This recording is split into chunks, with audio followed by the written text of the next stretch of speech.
All right, let's dive in.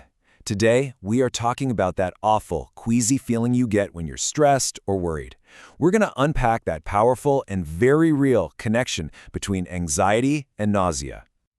You know the feeling, right? Maybe you've got a huge presentation coming up or a difficult conversation you need to have, and all of a sudden your stomach just starts doing flips. That feeling of being literally sick with worry?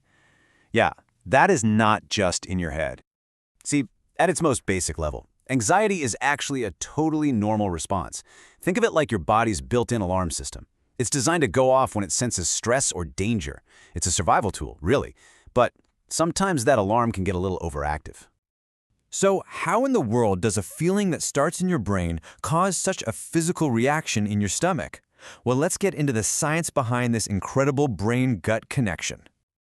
Okay, it all kicks off with what's called the fight or flight response, when your brain senses a threat. And that threat could be a real physical danger or just a really stressful thought.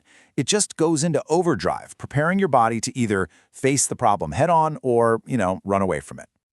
And this whole thing happens in a blink of an eye, like a chain reaction. First, something stressful happens. Then, your brain floods your system with chemicals, these little messengers called neurotransmitters. That puts your entire body on high alert. And here's the crucial part. Some of those chemical messengers go straight to your gut, completely disrupting its normal rhythm. And the result of all that? You feel nauseous. But wait, it actually gets even more interesting. Those stress chemicals can also mess with the super delicate ecosystem of microorganisms living in your gut, what scientists call your gut microbiome. When that community of tiny organisms gets thrown off balance, it can affect everything from how you digest food to your mood. It's yet another reason why anxiety can lead directly to stomach problems.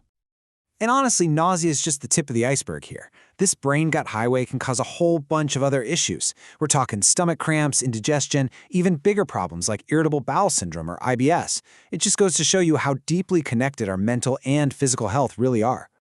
So, getting nervous before a job interview? That's one thing. But what happens when that anxious feeling just sticks around? Let's talk about the difference between normal, everyday nerves and a clinical disorder. And this is a really important distinction to make. Everyday anxiety is temporary. It's tied to a specific thing, like a deadline. An anxiety disorder, on the other hand, is when that feeling becomes constant, it feels overwhelming, and it really starts getting in the way of you living your life. And it's not a one-size-fits-all thing either. You have conditions like generalized anxiety disorder, which is this persistent worry about just everyday stuff, or panic disorder, which involves these sudden, intense feelings of terror. The point is, they all share that core of overwhelming anxiety. And yep, they can all come with that gut-wrenching nausea. Okay, we've talked about the what and the why. Now for the most important question. What can you actually do about it? Let's start building your daily coping toolkit. I love this quote from the Anxiety and Depression Association of America because it's so simple and true. When your body is stuck in that high alert mode, it needs extra care. Trying to just push through it isn't always the best strategy. Sometimes what you really need is to just rest. So a big part of the strategy is playing the long game, building your resilience over time. Simple things, right? Making sure you get enough sleep so your body can recover, moving your body every day to get those feel-good endorphins flowing, and of course, maybe cutting back on things like caffeine that can really pour fuel on the anxiety fire. But what about when you feel that wave of anxiety coming on right now? Try this. It's so simple, but it really works. Just stop whatever you're doing, take a few slow, deep breaths, count to 10. It's like hitting a reset button for your nervous system. It can interrupt that fight or flight signal before it totally takes over. Now, these self-management tools are amazing, but sometimes they're not quite enough. And you know what? That is absolutely okay. So let's talk about the next step, getting professional support. The guideline here is actually pretty straightforward. If anxiety is getting in the way of your work, your relationships, or just your ability to enjoy your life, it's time to talk to a doctor. Reaching out isn't a sign of weakness. It's a sign that you're taking control of your health. So what does getting help look like? Well, there are a few main approaches.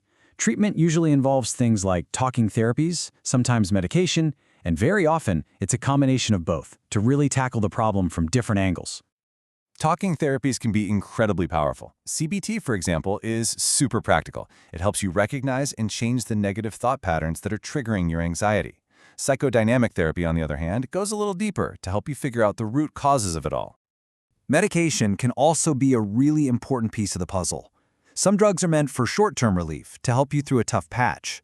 Others, like antidepressants, are used for more long-term management. There are even medications called beta blockers that can help with predictable anxiety, like public speaking, by physically slowing down your heart rate.